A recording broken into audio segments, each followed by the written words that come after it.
All right. Well, hello, hello, hello, and welcome to another episode of the Laughter for All podcast. I am comedian Nazareth, and we come to you every week, every Tuesday at 2 p.m. Pacific time. And we pray for you guys that everything is good, the coronavirus is away from you, that you're safe. And, the goal of the Laughter for All since we started is to interview comedians. Laughter for All, comedians, funny comedians that I work with, that I've seen, and we talk about life. This is not stand-up comedy podcast where, if you want to hear our comedy, go to YouTube. You can put my guest name, Seth Tippetts, or you can put my name and you can watch stand-up comedy. This is about real life. We open up, we talk about life. Now, in the last 59 episode, this is not your normal episode because on the last 59 episode, I've interviewed probably over 30 comedians that they call themselves Christian comics. They work in the Christian market or the corporate market, but they are, they can put the label Christian on it. This is the first episode where the funny guy, Seth Tippetts, he's not a Christian. He's not, he calls himself an atheist, which is fine. So we're gonna talk about life. We're gonna talk about commonality. His parents are Jewish. I'm from the Holy Land, Christian Palestinian. So why not talk about our commonalities, what we have in common, his life as a comedian, and we'll just you can learn from what he shares, his view on life, his view on comedy and all that, and we can just enjoy it. So, Seth, welcome, welcome, welcome. Thank you for taking the time to be with us today. Yeah, great. Uh, Thanks for inviting me. Let me introduce you. I know I couldn't find a bio on you, so I came up with my own. I did some research. I said, Seth is he started in theater, and he sings, he does theater. He's a former University of Utah basketball player. He's a software engineer, and he was very, very funny. His special on Dry Bar is hilarious. You should go see it in Dry Bar, and you put Seth. And he was born to a Jewish parents in Utah, and his hook is he's 6'9", he's 6'9", and welcome to the show, Seth. Well, thank you. To be clear, my parents are not as Jewish as some people may. I don't know that I even call them Jewish. My dad, I have a joke about it. He thought we were super Jewish just because he never did the ancestry work, right? And then he got the ancestry stuff back, and he's only 8% Jewish, and I'm pretty sure my mom's like 0%. So, uh, but it is what it is. My dad thought he was pretty proud about that, and so we grew up thinking that, and then turns out not Jewish enough to be proud of.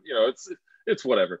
But 8% is 8%. You know what I eight mean? percent, Uh, 8%, right? okay. And I guess typically, what's the? Isn't there a rule like if your mother's Jewish, then you're Jewish, and if your Right. mother's not Jewish, then you're not Jewish. So my Exactly. mother, she doesn't even have the 8%. So I guess I'm 0% Jewish. Okay. Now, what was it like being born and raised in Utah? It was interesting. So I actually grew up in Brigham City, which is a much smaller town. It's about 20,000 folks, and I didn't know any.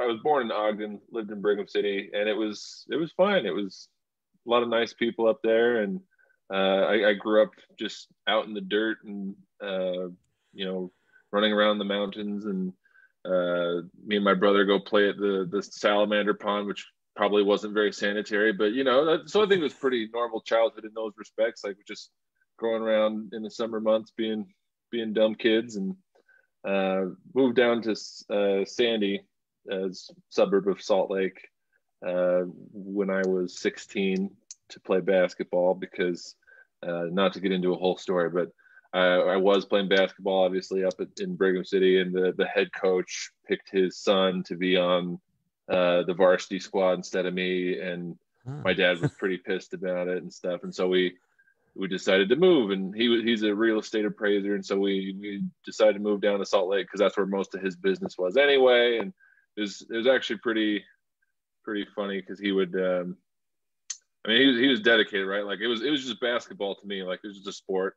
But he would wake up and we'd wake up every morning at 4 a.m., drive all the way down to Sandy because we still lived in Brigham City. We had to transfer schools and stuff in the middle before we had a house and all that.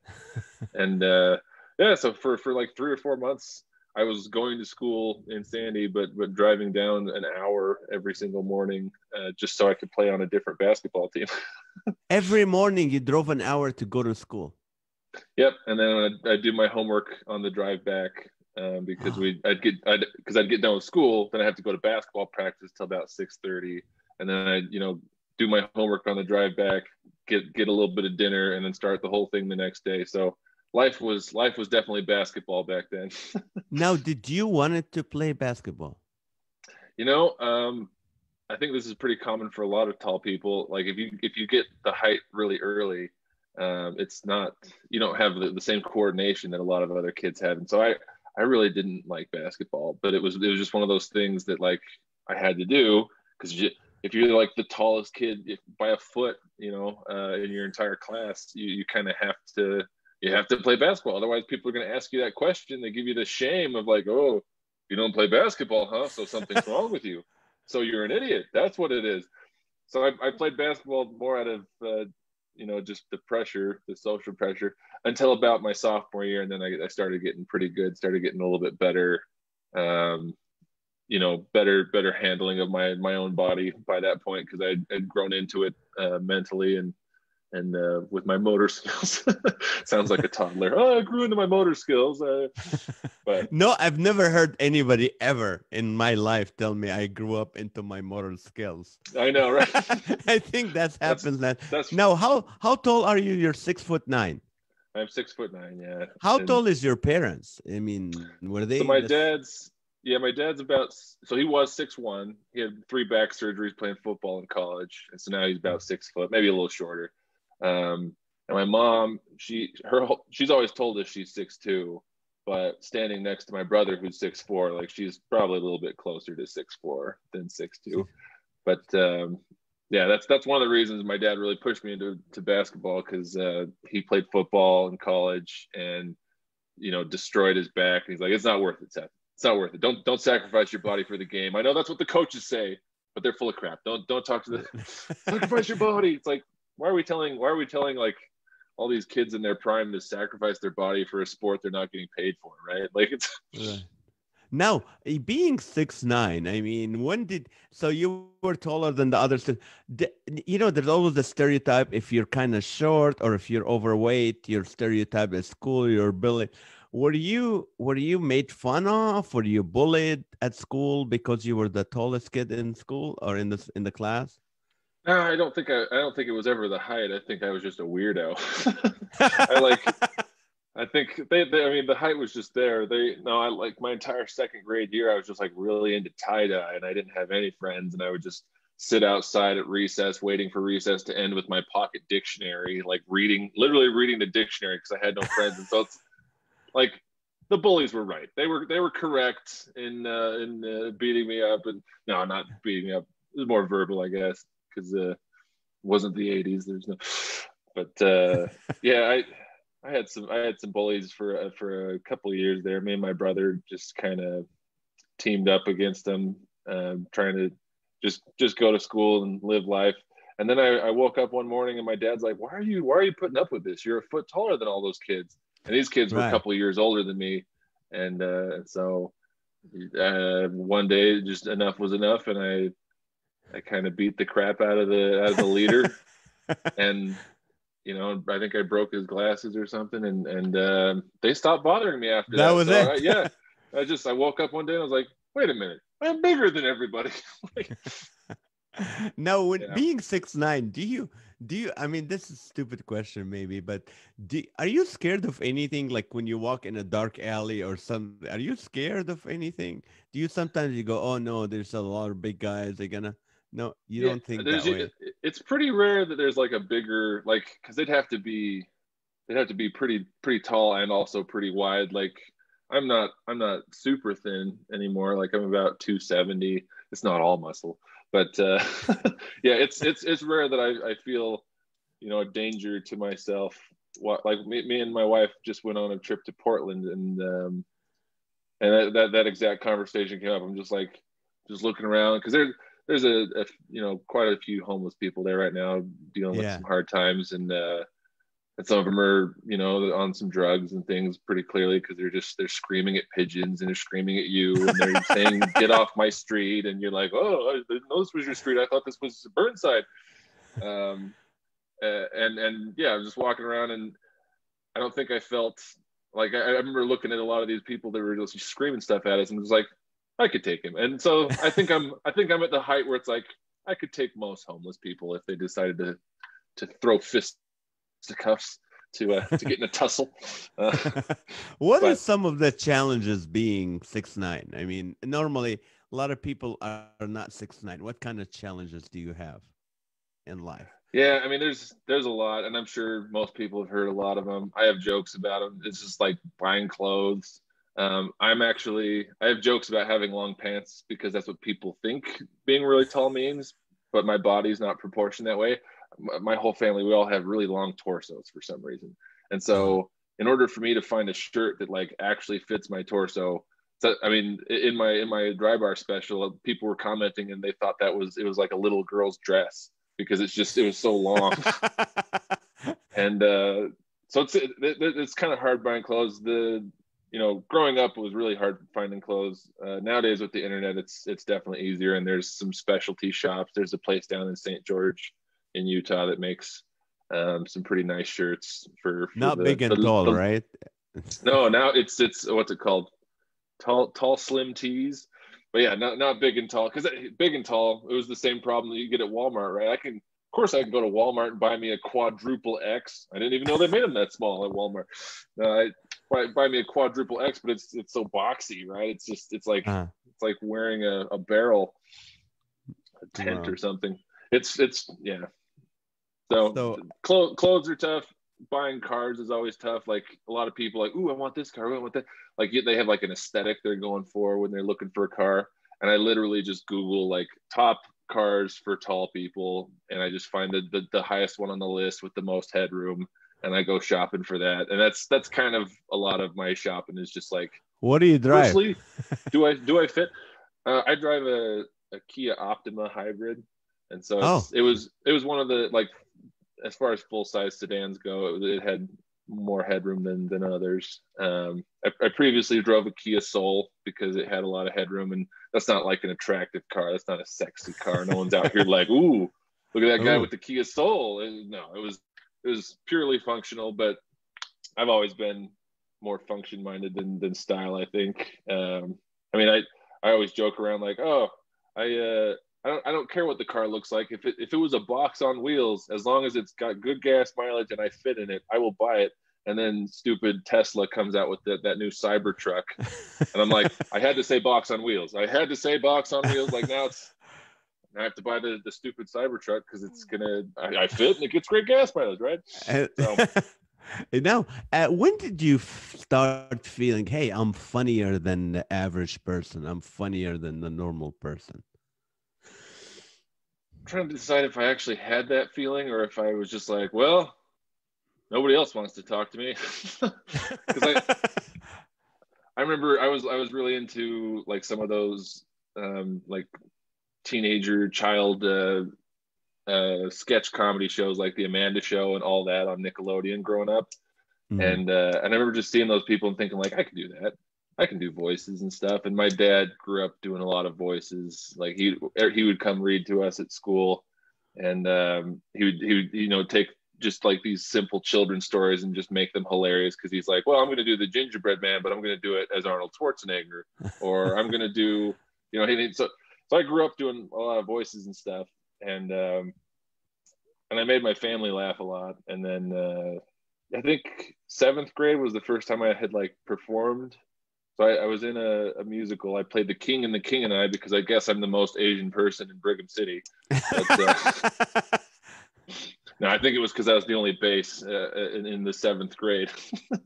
But so I performed that, and that was my first like stage thing. And then that later that year, I did a lip sync to Weird Al's "I'm Fat" for the talent show. And so that was my first taste of like, oh, here's what it's like when you get a whole crowd of people laughing. Yeah. And I think ever since then, I just had always looked for opportunities to do that. I made little videos. I Before podcasting was a thing, I was like recording these interviews that I would do with characters that I would voice, and just like interview myself basically. And nobody ever listened to these. I never like released them or anything because they were stupid kid stuff. But like, yeah, I think pretty. So probably around the seventh grade was when I started kind of getting that bug of like, ooh, I like people paying attention to me, and I think I like making people happy. And there's anyway, that's What kind of was the start of it. what was your first time on stage? Where First time on and stage as for stand up. yeah, stand up. So I was 16, and I went to Wise Guys Comedy Club in Trolley Square in Salt Lake, and I went the first week and watched and just saw what other people were doing for stand up, and then yeah, I came back the next week and I had written a bunch of stuff. I wrote, I think my big bit for my 3 minutes was something about going to the dentist and being too big, and so they kept giving me the gas, but it wasn't enough because I was so much larger than a regular person, and so it was like a hey, keep giving me the gas, keep giving me the gas, and then suddenly it was like way too much gas, and I just had some jokes, and it was a little bit of a absurdist thing, like didn't happen exactly that way, and not that any joke does nowadays, but yeah, so that was my first time. I did that as a 16-year-old. I did fairly well. And then in my head, I just like checked the box of like, yeah, I'm a stand-up comedian now. Right after one open mic, I'm like, yeah, I got it. It's in the bag. And so I kind of just like didn't do it a whole ton throughout high school. Like I did a couple things here and there, talent shows and stuff in high school. I was focused more on film and animation. So I had won a couple animation like competitions in the state for high schoolers and stuff. And so I was focused on that a lot. Didn't really start or want to get back into, or let's see. So I made it on the team at the University of Utah, and I was doing a lot of sketch comedy. So I was filming sketches with some friends and just some stuff with me and my brother. And then one day all the team players, all the players on the University of Utah basketball team found my stuff. Like I didn't go around sharing it like, hey guys, check this out, it's funny. They just happened upon it, and they were like, oh my gosh, this is great. And so they started just watching all the stuff, and they were quoting things that I had written, and they were quoting some of my sketches, and I was like, oh, this is great. Like my teammates know that I'm a comedian or whatever. And then one day I'm sitting there stretching, and one of the assistant coaches walks up, and so I'm laying down on the ground with my leg up in the air, and he just comes up. He's like, hey Seth, you gotta cut out this comedy crap.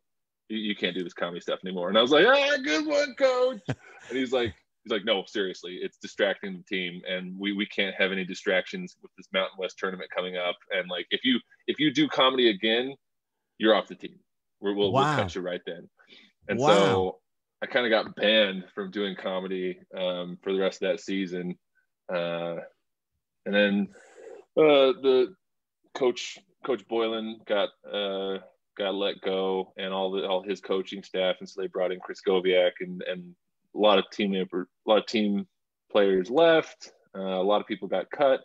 I got cut fairly late in the season, so it was kind of too late for me to go try out for another. I know, that's theater brain. To go try out for another team, and so I kind of was like, well, is my basketball career done? Sure. Like I had a decent job at the time. And so then I started doing stand-up in earnest pretty shortly after that, and just kept going. So that was about 2011, I think. But yeah, so that's when I really started like trying. And so I came back and did my first open mic after my 16-year-old open mic where I killed it or whatever. And I come back as an adult with this unearned confidence of like, oh, I got this. I did it back then. I was great. I was the best. And so I come back and just bombed so hard. Oh, I bombed. I bombed like nobody's bombed. And of course, being the idiot that I was, I invited my whole family. And so my whole Oh, family, oh, like oh, you oh, never want to invite your family to an early open mic. People will make that mistake, but so my whole family was there, and my dad's always been really supportive and stuff. And so afterwards, I was like, "How'd it go?" He's like, "It's good. Yeah, it's great." oh. I'm not now. Now you studied, computer engineering, right? And that's your full-time job as an, security and all that for corporate Yep. engineering. And but you also did theater and you sing and you played basketball. If you had to imagine, close your eye and said, okay, if let's say a genie comes to you and said, okay, what is the one thing? If you can only do that one thing, what would you be doing? Would it be comedy? Would it be theater? Would it be singing? Would it be improv, sketch comedy, or would it be Oh, engineering? What would it be? that's a tough one because I think it would be comedy just for like my own internal happiness. Like if I was being selfish, I think it'd be comedy for sure because I do love making people laugh. Um, I think it's possible that I might be able to make a bigger impact to the world as a software engineer. So Uh-huh. But there's a lot of software engineers, but not many comedians. Yeah. right, and that's yeah. So I guess it's probably better to pick the rarefied path of comedian because at least it's unique in that respect. I only watch your dry bar comedy, so in that you have to be clean, right? You have Right. to be clean. So now, do you normally like when you're doing Wise Guys or different clubs? What do you think? Do you find it harder to write clean? Do you do dirty stuff or? Um, so early on, my first handful of open mics, I was doing dirtier stuff just because that's what I saw was working, right? Like you've been to open mics. Open mics, there's Yes, it's a whole plethora of dirty material, right? And so I right. assumed that's what comedy was, and so I tried to write to that, and it just wasn't my strength, right? I couldn't write a good sex joke because at the time I was a virgin, right? So it's like you're like, how am I writing? And they say write what you know, and I did not know how to write like really good dirty jokes because there are fantastic jokes that are that have touchier subjects, and that just wasn't my strong suit, and Uh, so yeah, a couple years in, I started like completely trashing a lot of the dirtier stuff that I did, to the point that I was like, I'm good being PG-13, right? I think PG-13 was good, and then more recently, yeah, I think I pretty much I try only write clean now, just because you like if you write a really great joke and you're super excited about it, but it's dirty, that you've limited the audience a little bit. Because exactly. now I can do that at clubs, I can do that wherever. Can't do it at corporate, depending on the corporate, and I can't do it at dry bar. And so it's like it's yeah, I think it's more suited to me and my stage persona to write clean. And so for the most part, I think uh, if it's a weekend show and everyone else on the show is being dirty or whatever, and I have a joke, and usually it's not like I have a joke, it's not like a whole bit. It's like I'll have like a Right. punchline, and I'll just I'll toss it in there that one time that might be a little riskier, but it's never anything, you know, never anything R rated for sure. Right. No, I know what you're saying. Yeah. Yeah, it's interesting because I always told comedians when I used to teach comedy with my stand-up and tell everybody, you know, uh, it's always better to write clean because that's you'll get a lot more work, especially corporate work and church work. But Yeah. have you ever thought like, okay, hey, I can sing, I can act, I can do comedy. Why am I still in Utah? Should I go to California? Should I go to New York? Well, what should I do? Have you ever had that thought? Yeah, I mean, so my wife, she really wants to leave Utah. Like she would love to live. I mean, when I asked her where she'd like to live, she just said anywhere, like anywhere that's not here. She just wants to change the scenery just because new experiences, new people, right? Right. And so yeah, it's the times I visited New York, I'm like I could live here. Like this seems besides the rent, I mean, it's kind of it's kind of pricey, but and we've taken trips to Southern California and stuff. I don't know that I would ever be able to live in LA proper, just because Right. the traffic. if it was like a walking kind of city, like like New York or like Portland, where you can kind of get around pretty well with mass transit. LA just doesn't seem like it's that level. Everything's still very spread out, and so I don't know. It's California is beautiful, New York's beautiful. Um, if I guess if I got a job out there, then it would make it a lot easier to make that move because like I said, the rent and things at places. And I've had a lot of friends do that and be successful, and I've had a lot of friends do that and end up coming back because it's hard. Like, and I guess if I'm gonna do it, I probably should do it before I have kids. And you're married to Ellie. Ellie, is it your wife, Ellie? Is Yeah. she tall or is she's not as Thankfully, yeah, she's 5'11" and a half, I guess. I say 6 foot on stage because it's just easier to say. But yeah, she's pretty tall. She I think she is the shortest person in our family now. And my mom has given her crap in the past just as a joke, like we're taking a family picture for Christmas or something. And she'd be like, short people in the front. My wife's like, who's short? She's like, you're the short one. Get in the front. Oh, that's But funny. Now, your parents, did they grow up Mormon in Utah or no? yeah, They were yeah, Mormon. they both. Mhm. But were they practicing or non-practicing? Yeah, they stopped practicing fairly young, I guess. Because and it was little things that led them down that road of small town people judging and gossip and things. And my mom loves coffee, and so that's a big no. And so people, we had neighbors who, like, me and my brother would hang out with them, and then they'd find out that my mom drank coffee, and they're like, well, I don't know about that. I don't think we can really you can't be friends anymore because they're heathens over there with their coffee. It's Oh man, how could you drink coffee? yeah, there's See, nothing I there's couldn't nothing make that's it. less healthy than coffee. Oh, is there caffeine in your Dr. Pepper?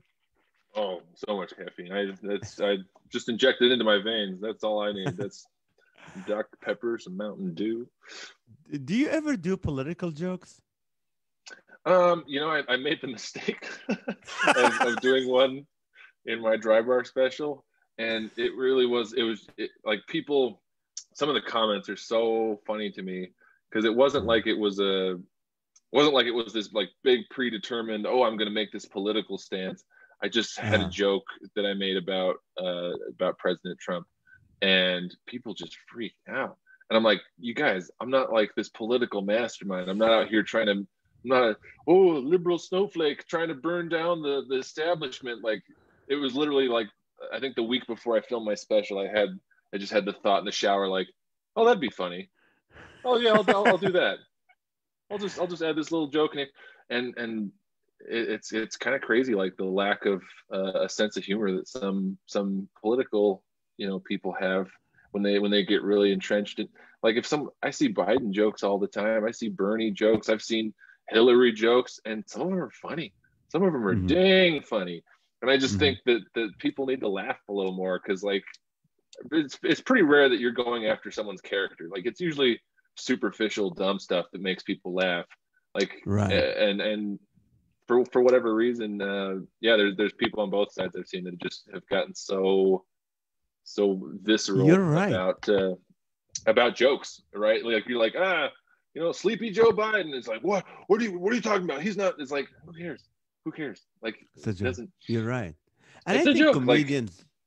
comedians, we have to be in that middle ground, because we're looking at life from a different, from the, from outside, and we're looking at the culture, and we're making comments on each culture. And it bothers me sometimes when comedians are so into one, it's okay. You can have your own beliefs, conservative or liberal, but when you're on stage and your goal as a comedian is to get the audience to love you and to like you and to make them laugh, that's our goal, is to make them laugh. I don't feel like political humor can, it's going to divide the audience right away. Right. And if you have your audience, right? Like if the people who are coming to you are expecting to see some great conservative political humor, then that's going to be the audience. And if you have someone walk on off the street who's a Democrat or liberal, whatever, then they're going to hate it. And Yeah. it's a choice that people make, right? If you want to be a political pundit type comedian, um, I mean, even but I think you're right. I think comedians in general are a lot more. I've just noticed recently that I've had a lot of really positive conversations with friends from both sides of the aisle about politics, and I think it's because comedians that they know, like it's kind of it's a fraternity of sorts, I guess. Yeah. Like we all know that we're doing a hard thing, and so when you get together and talk about politics, you don't get angry because you realize that like there's already like a built-in humanity there, and I think that's what a lot of people have lost, is just kind of a sense of like, oh, they're not evil, they're not stupid. Everyone's doing something because they think it's in their own self-interest. They think it's in the self-interest of society. Most people are rational people, is what I found. Is like most people, if you like talk it out with them, they have good reasons, right? Like you're like, oh, you're not just out here being a terrible person on purpose. Like at Right, least good right. reasons Yeah. to them, right? Are you optimistic about what's going on in our nation in the future in the election? Are you optimistic about it? I don't know. It's I think I'm typically a pessimist, just or maybe I don't know. I've been an optimist a lot of my life, right? Like I'm always like things are getting better, and I see things every day that just remind me of like the goodness in people and like just the positivity of human nature. Um, but there is a lot of scary stuff recently of just uh, it, kind of the hero worship that goes on with politics now is weird to me. This is kind of a bit of a tangent, but we went to Portland, right? Yeah. Portland's very very liberal, Very liberal. and yeah, super liberal, and people. So there was a lot of Biden signs around, and there was a lot of advertisements and stuff, and I was like, that makes sense. I live in Utah. Utah is very conservative, and so down my neighborhood, there's lots of Trump signs. Like that's just Right. that's kind of how it is. What I didn't expect or to see in Portland, we were driving out to the coast. We rented a car for a day. Well, we rented a truck for the day. It was the first time I'd ever rented a truck, and of course, the first time I ever rented a truck, we accidentally ended up in a Trump parade. There was like I've never. Like I said, I'm a hybrid driver, and so I'm like, okay, I guess we'll get the truck since it's the only thing left. We're merging in two lanes, and we just see there's this parade of 20 or so trucks with Trump flags, just like In all down the thing Oregon, in Portland. in Oregon. Yeah, and so we're like, oh, interesting, and we're trying to get past them, and then the lanes merge, and so now we're just right in the middle You're in the of parade. this of the parade, and we're just like, oh, this looks like support. I think if we're driving a truck, which is fine. But the thing that struck me as odd about that was just that I don't, in my lifetime anyway, I haven't seen the kind of fanfare with politicians, right? Like I didn't see people getting up being so supportive and just absolutely going bonkers for George W. Bush, right? Or Right. Al Gore or any of the past candidates. It's like nobody was getting crazy about it, and nobody was saying like, I hate you because you're voting for blah, I hate you Right. because you're not voting for blah. um so that's the thing that's kind of weird to me, and it makes me a little bit pessimistic of just like it's become this celebrity position as president, where it used to be a civil servant role. um Have and I don't you know if there's a way to watched? fix that. Yeah. Have you watched that Netflix show about social media dilemma and Oh, I how? haven't, but I've heard good things. People Yeah. tell me I should. Yeah, because you're a computer engineer and you know about cybersecurity and all that. One of the things that were I didn't watch the whole thing yet, but they were talking about like involvement from Russia and China and Iran to where trying to convince certain people that it's like it building hate among people. Like if you're liberal, you better hate those Trump supporters, and if you're a Trump supporter, you better those are the most evil are the left. What's your take? You think it's easy to And you do cybersecurity for corporations, right? Well, Or you know a lot about it. I write software, but yeah, I it's honestly pretty crazy. I had a friend of mine, another software engineer, share.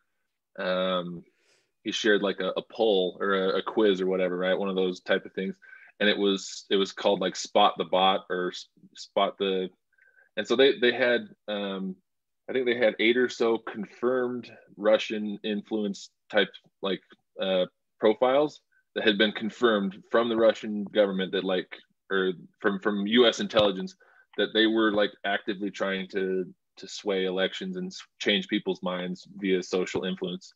Um, Wow. and the quiz was you would look at a profile and you'd say whether it was a real person or whether it was one of these Russian bots designed to look like a real person.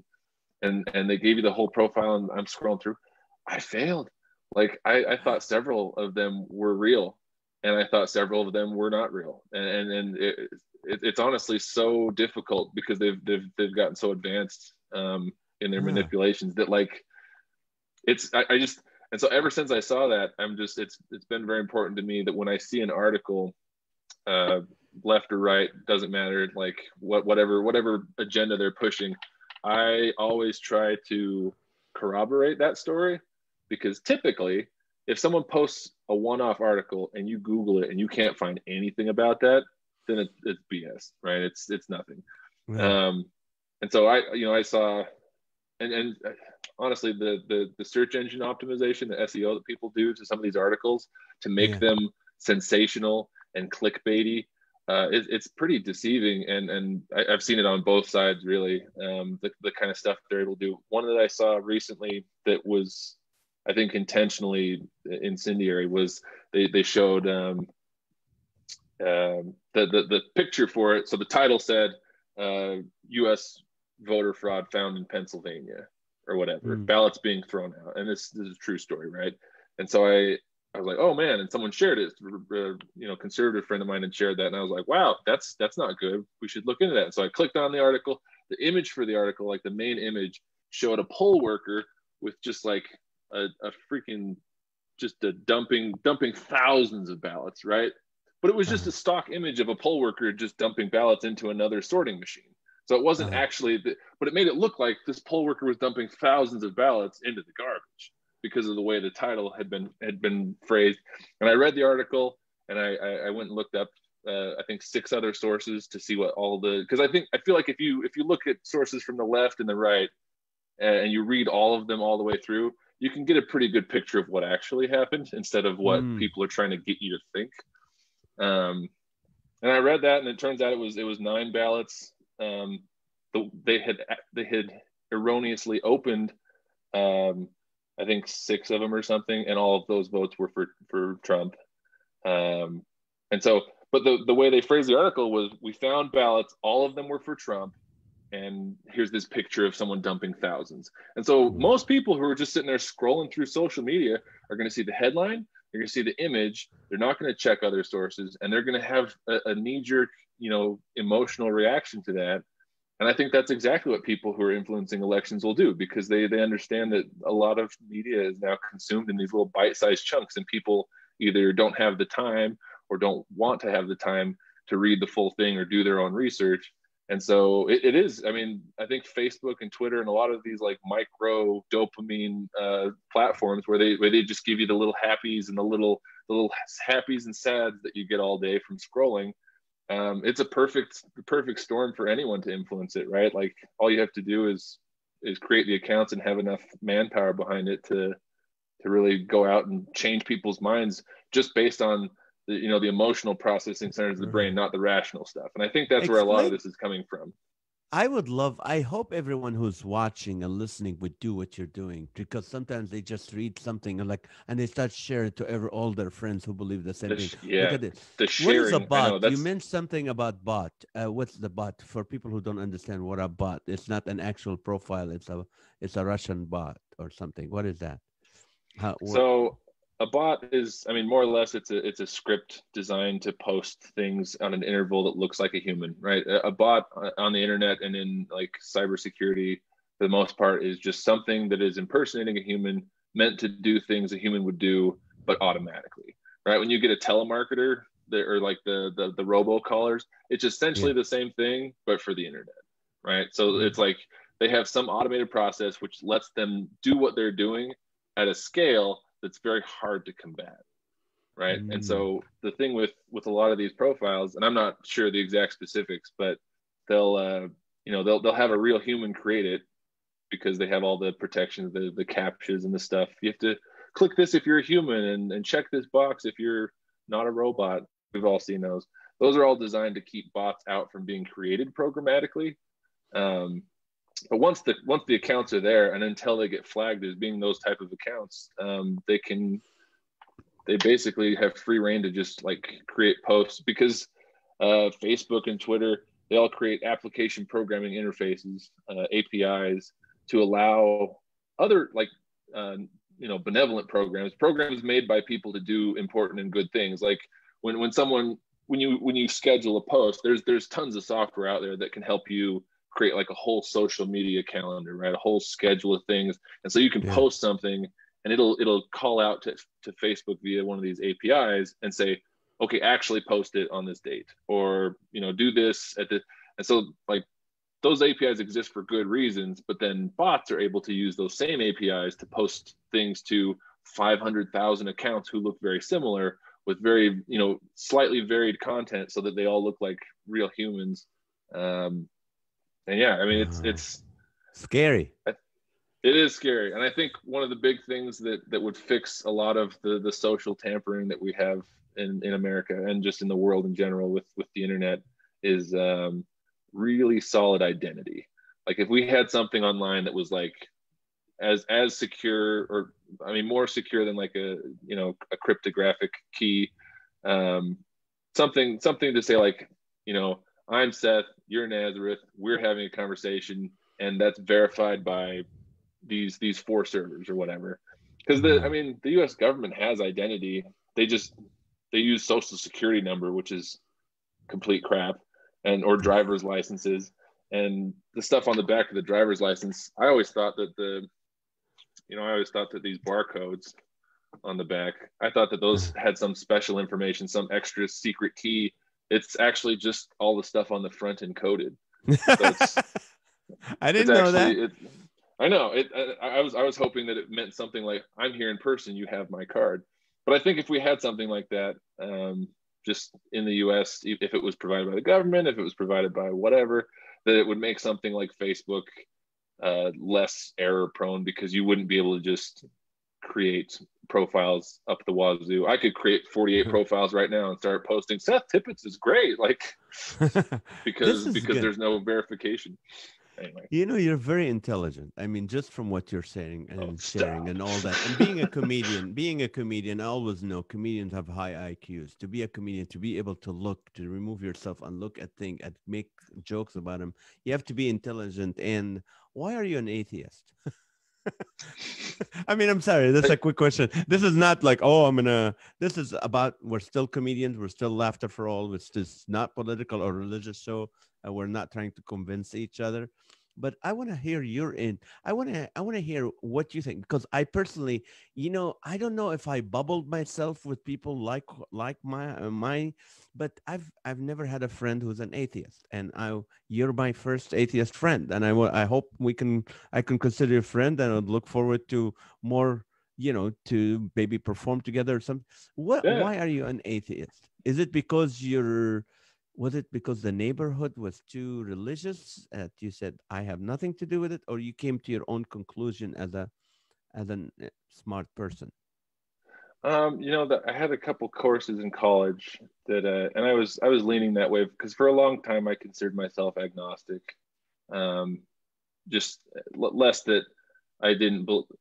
I think I wanted to believe that a God existed, right? Like Mm. I wanted to believe in an afterlife, um, but I wasn't sure that anything that other the religions that I had studied um, were really doing it in a way that would make me a better person and have a better life.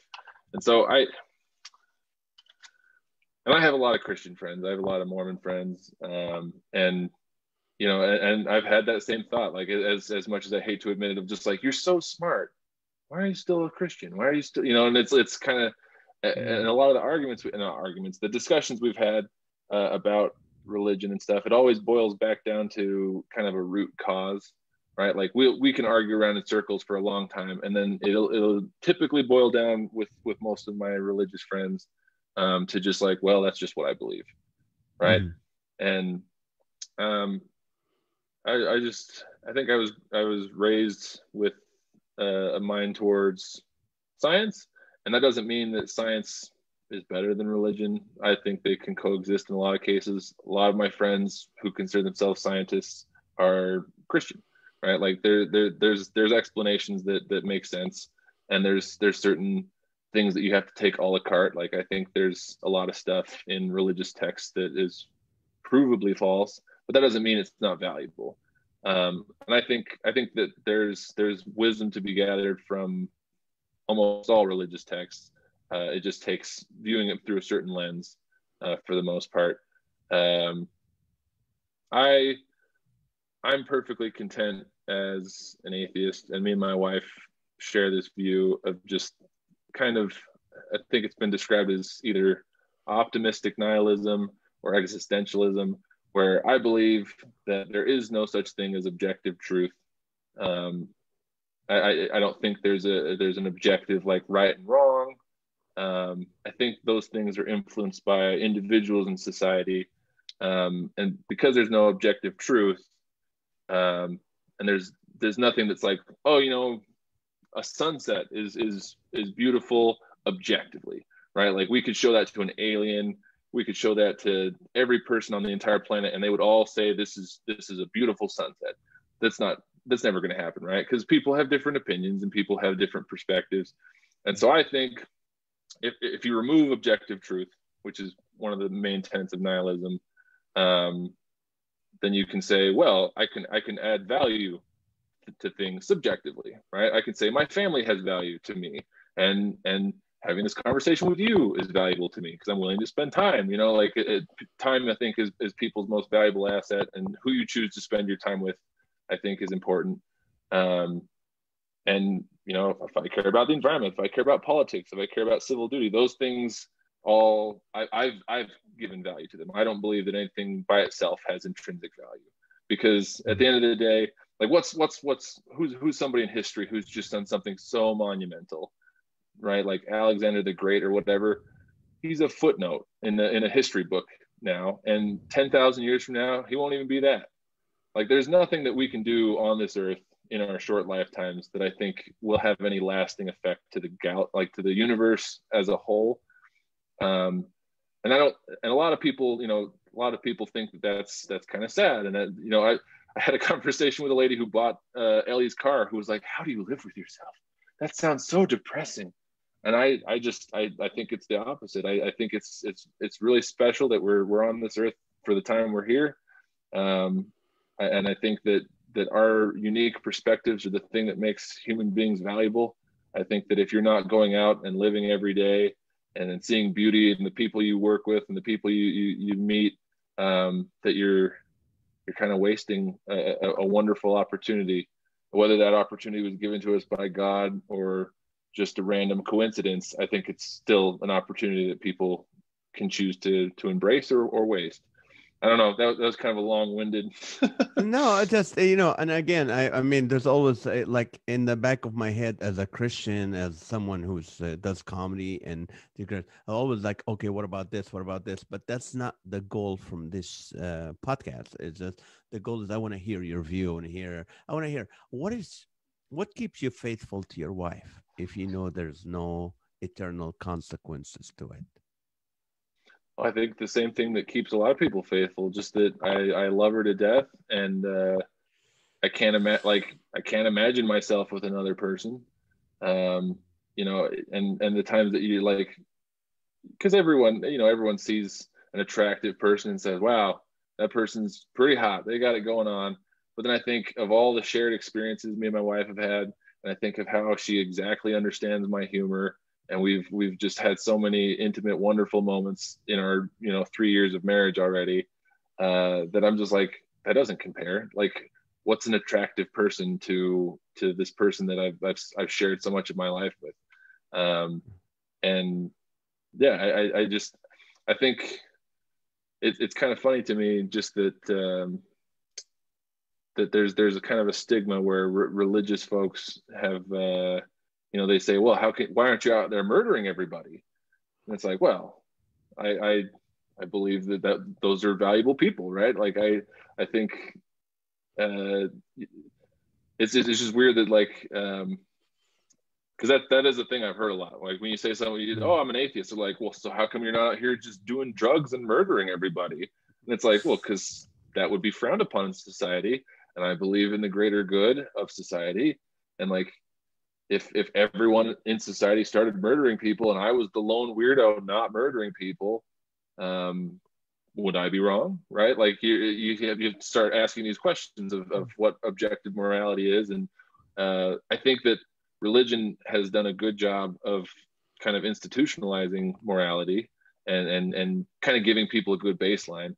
But I do think that everyone's individual moral and ethical journeys require testing, right? Like I think Right. if you're like, I'm a good person, that's a pretty vague comment, and you don't know that you're a good person until you're put in a situation where you can do good or you can do bad, right? And it's Right. like, I'm a patient person. And it's like, well, how do you know? And so I kind of just, yeah, I feel like deciding what you're going to do in hard situations is like the basis of a lot of ethics and philosophy. And I think that's a lifelong journey because you don't know what Yeah. you're going to do. And we don't know what's around the corner. I mean, think about people in the last 100 years. Homosexuality was a very new thing for a lot of people because that just wasn't talked about. And so there's a lot of ethical questions that for a long time people didn't have to ask or wonder about. And now they're just having to say, like, do I believe in gay marriage? Do I believe that these people deserve the same rights I do? They have different beliefs than me. We believe in religious freedom. Do we believe in, gender equality, sexual You're preferences? Anyway, you're right. Unfortunately, in mostly in this country, when people say religious, they think of these extreme religious people. Where I personally, like, I came from a Greek Orthodox Christian background. In 1992, I really found out that, hey, I was doing cocaine, living. I wasn't a good person, and I'm still not a good person. But what I did is I embraced the teaching of Jesus Christ. So I had, this is what changed my life. This is what I based my life in, and Jesus told me not to judge anyone. So I'm not judging anyone. But there's when someone comes to you, why, if you're not a Christian, why shouldn't you kill everybody? Oh, I mean, this is crazy that people would right. say that. But to me, whenever I think of a person who's an atheist, my question is like, so you've checked everything and you came to this ultimate conclusion that there's no designer for this universe. That's my only question I would ask someone who's an atheist, and I'm going to ask you that just because you're my first friend who's an atheist. Yeah. Yeah. And I don't even think I think it's one of those unknown unknowns, right? Um, with our existing, with whatever state our reality is in, it's really impossible for us to verify the existence of something um, like God or an afterlife with the tools we have, right? And as a scientist, as or as someone who proclaims himself a scientist, I think Right. I think the biggest thing that science provides that I love is if there's new evidence, you change your viewpoint, right? If we had some scientific evidence that like we knew what happened before the Big Bang, for example, then I'd have to change some of my views, right? I'd have to be like, oh, interesting. Let's get some more data. Let's talk. And so it's not that I believe I believe that there's not a God just because, or at least a Judeo-Christian God, because a lot, that there's the whole argument of what's the benevolent, omnibenevolent. Oh, did you freeze? Or are you No, just very I'm still? here. I'm entertained. I'm in what do you call it? I'm intrigued with what you're saying. No, I'm So not the frozen. omnibenevolent, omnipotent, and omniscient, right? The Yeah. trifecta of all powerfulness, and Yeah. um, and that was one of the things we talked about in one of my favorite courses in college, which was the philosophy of God and religion, right? We talked about atheists, theists, different versions of God. And typically the Judeo-Christian version of God is those three things. And then the next argument is always the purpose of needless evil. Because there's what could be considered necessary evil that would be part of God's plan, that like you need to have these trials, so you're gonna try this cocaine, you're gonna do this whatever. But then there's needless evil that's like, why did a baby deer in the forest die from a forest fire and nobody was around to witness it? And that was the example they gave. And so then you have to question, is he all good? Does he not care about things that aren't humans? Is that still all good? There's a baby dying of cancer, an orphan dying of cancer, right? So it's not even that the parents are learning a lesson in like humility or the value of life or something. It's someone, because that stuff, terrible things happen all the time, all throughout the world, and I think that's one of the harder things for me to reconcile with a God. George Carlin had some great jokes about atheism, and just that, like, if God exists, he probably doesn't care about us. And that's an easier version for me to believe, just because, or that he selectively cares, right? If he's not omniscient, like if I like kind of like the what was the movie with Jim Carrey, Bruce Almighty, Yeah. where he was all powerful, but he wasn't omniscient, and he wasn't all good because he was just like a guy, and so he was trying his best to like keep up with everything and like answer prayers and not disrupt the balance. And it just proved really hard in a really comedic way. And that's one of the reasons I like that movie. I'd believe in a version of God that's like that he's like just trying his best, but So you're it's not a an hard atheist problem. if you believe in a version of God. But you I know what? just I mean, I look at it I that just way. believe in one less God than you do. That's a friend of mine had a joke that, because there's polytheism, right? People that believe in like multiple gods, like the Yeah. Greek gods of old or whatever. And so I'm not an atheist. Everyone's an atheist. They all just believe in one less God. Okay, because I mean, I look at your life. You're blessed. You have a great, your great wife, your great job. You're living in the U.S. So it's and I know so many people. I've been all over the world, in Haiti and in Egypt and in the Gaza Strip, and I've seen people's your age, your life is just miserably well, and you'd go, why him and why not that? But there's a lot of answers that I would love, but that's not my goal today. Is just to hear your heart, to hear what you think, to hear what is hope for you. What do you hope for? And I mean, what gives you hope? What motivates you? I see so many people that are just very active in what the change they want to see in the world. And while technology is kind of currently playing on our weaknesses, I feel like I think that it could play to our strengths, and I would love to see a future with more equality for and not even like in terms of like legal and rights and stuff, but just the fact that it's hard to make a wage and raise a family on some of the salaries in America. And Right. the wage disparity I get that capitalism is a big thing. A lot of people love it. It's a system that has worked fairly well in historical scenarios, right? But there comes a point where it's like maybe you need some extra handrails, right? And I don't know. I think we're heading we could be heading in a very good direction, and I think it just depends on each individual doing their part to be educated and think about, be cognizant about their lives and how they affect other people. And I think we'll be okay as a species. Right.